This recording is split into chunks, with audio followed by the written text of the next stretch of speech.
Solid news updates లో తెలంగాణ సవాళ్ల పర్వం కొనసాగుతోంది. బనకచర్ల నుంచి రైతుల అంశాల వరకు అధికార కాంగ్రెస్ ప్రధాని ప్రతిపక్షం బీఆర్ఎస్ మధ్య ఛాలెంజ్ వార్ పీక్స్ కు చేరింది. అభివృద్ధిపై చర్చకు రావాలంటూ సామాజిక న్యాయ సమరభేరి సభ వేదికగా రేవంత్ రెడ్డి సవాల్ విసిరితే మాజీ మంత్రి కేటీఆర్ కౌంటర్ ఇచ్చారు.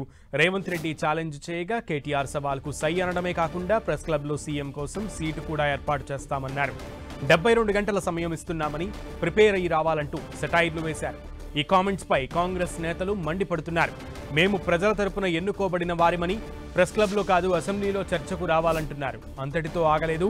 సవాళ్లు చేయడానికి సీఎంతో చర్చించేందుకు కేటీఆర్, హరీష్ రావు ఎవరు? ప్రతిపక్ష నాయకుడిగా కేసీఆర్ స్పందించాలి. సీఎం ఛాలెంజ్ను స్వీకరించి అసెంబ్లీకి వచ్చి చర్చలో పాల్గొనాలని డిమాండ్ చేస్తున్నారు.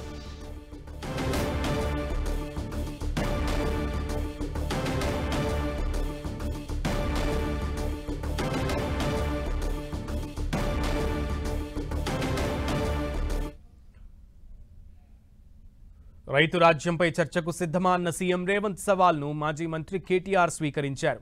ఈ నెల 8న సోమాజిగూడ ప్రెస్ క్లబ్లో చర్చకు రావాలంటూ రేవంత్ రెడ్డికి కేటీఆర్ ఛాలెంజ్ చేశారు. 72 గంటల సమయం ఇస్తున్నాను, ప్రిపేర్ అయ్యి రావాలంటూ సవాల్ విసిరారు కేటీఆర్. నగరంలో పేదవాళ్లకు 5 రూపాయల భోజనం పెట్టాలని, పేదవాళ్లకు కూలి పోయే వాళ్లకు పొద్దున్నే టిఫిన్ చెయ్యడానికి క్యాంటీన్లు పెట్టి ఇందిరమ్మ పేరు పెడితే ఈ తలమాచిన దద్దమ్మలు సోయిలేనోళ్ళు ఇందిరమ్మ పేరు పెడతారని ధర్నా చేసిరు. ఒక్కనొక్కని బట్టలు ఇప్పదీసి కొడితే తప్ప ఇందిరమ్మ గొప్పతనం వాళ్ళకు అర్థం కాదు అని చెప్పి నేను ఈ సందర్భంగా తెలియజేస్తున్నా. మిత్రులారా, ఇందిరమ్మ రాజ్యం అన్నావు. ఇందిరమ్మ గొప్పతనం తెలవాలంటే గుడ్డలు కూడా తీసుకొట్టాలన్నావు. ఇందిరమ్మ గొప్పతనం ఏంది, ఇందిరమ్మ రాజ్యం గొప్పతనం ఏంది నీది అంటే కాలిపోయిన మోటార్లు, పేలిపోయిన ట్రాన్స్ఫార్మర్లు, ఎరువుల కోసం, విత్తనాల కోసం లైన్లలో మళ్ళా చెప్పులు, ఎమర్జెన్సీ విధించి ఆనాడు ఎంతోమందిని జైళ్లలో నూకిన ఇందిరమ్మను గుర్తు చేసుకుంటూ మళ్ళీ గుడ్డలు కూడా తీసుకొడతామంటే ఇవాళ తెలంగాణ సమాజం అట్లా చూస్తూ ఊరుకోవడానికి, నిస్తేజంగా చూడడానికి సిద్ధంగా లేదు రేవంత్ రెడ్డి గారు. ఇవాళ నేను సవాలు విసురుతున్న కిషన్ రెడ్డికి, కేసీఆర్కు, నరేంద్ర మోడీకి మొదటి సంవత్సరంలో మా ప్రభుత్వ ఉద్యోగాలలో 60,000 నియామకాలు చేపట్టింది. మీకు దమ్ముంటే, ధైర్యం ఉంటే, చిత్తశుద్ధి ఉంటే మీరు సవాలు విసిరండి. 60,000 మందిని ఇదే ఎల్పీ స్టేడియంలో తెచ్చి తలలు మొత్తం లెక్క పెట్టిస్తా.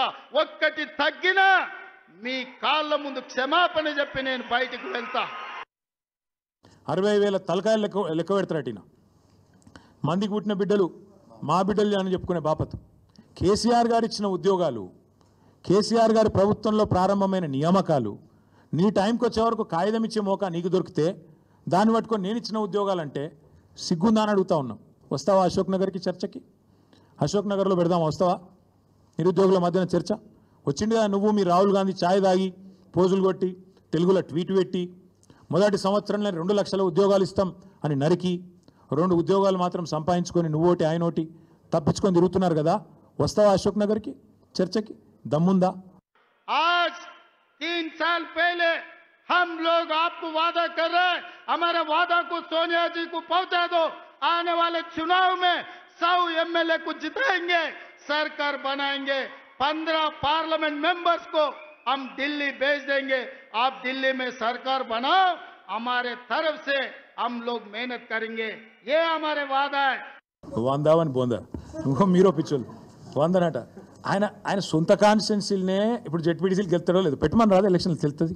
నేను ఏమంటున్నా అంటే మాటలు కోటలు దాటుతాయి. రేవంత్ రెడ్డి ఇంకా కూడా పడిపోతారా? నాకు అర్థం కాదు. మీరు కూడా మాటలకు ఈయన గీ మాటలు చెప్పి ఆ కుర్చీలో కూర్చున్నాడు.